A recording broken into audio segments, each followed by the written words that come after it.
गुरुभ्यो नमो नमः। मैं आज से 5 वर्ष पहले योग से जुड़ा क्योंकि मुझे ब्रीदिंग से संबंधित प्रॉब्लम थी। डॉक्टरों के द्वारा मुझे ऑपरेशन की सलाह दी जाती थी। मैंने अपने योग गुरु से सलाह लिया। उन्होंने मुझे कहा कि रोज सुबह उठकर षटकर्मों का अभ्यास करो, ईश्वर सब ठीक कर देंगे।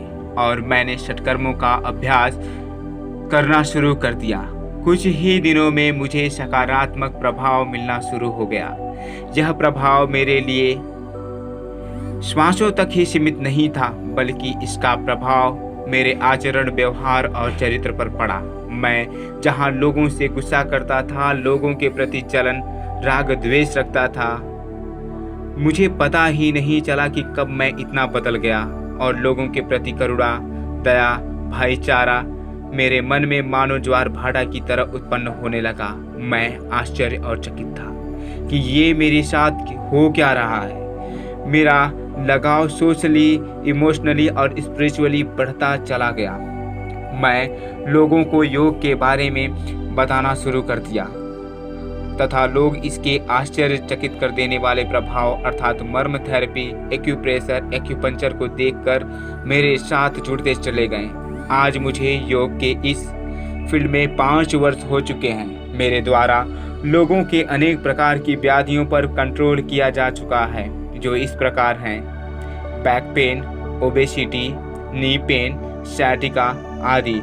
योग ने ही मुझे प्रेरणा दिया कि विपरीत परिस्थिति में मैं अपने आप को किस प्रकार से व्यवस्थित रखूं। योग ने ही मुझे सिखाया कि हमें इंद्रियों के बस में न होकर के बल्कि इंद्रियों को अपने बस में रखें। योग ने ही मुझे आहार, विहार और जीवन जीने का ढंग सिखाया और मेरे आत्मविश्वास को हमेशा बढ़ाया। इस वैश्विक कोरोना जैसी महामारी में भी कोई व्यक्ति भूखा ना सोए, ऐसा मन में भाव जगाया। योग केवल शारीरिक ही नहीं बल्कि मानसिक, भावनात्मक, आध्यात्मिक, सामाजिक अनेक प्रकार से मेरे ऊपर सकारात्मक प्रभाव डाला। योग मेरे जीवन जीने की कला को ही बिल्कुल बदल दिया तथा आत्म अनुभूति, आत्म साक्षात्कार और आत्म संयम सिखाया। योग एक ऐसी विद्या है जो व्यक्ति के लिए सरल और साध्य है।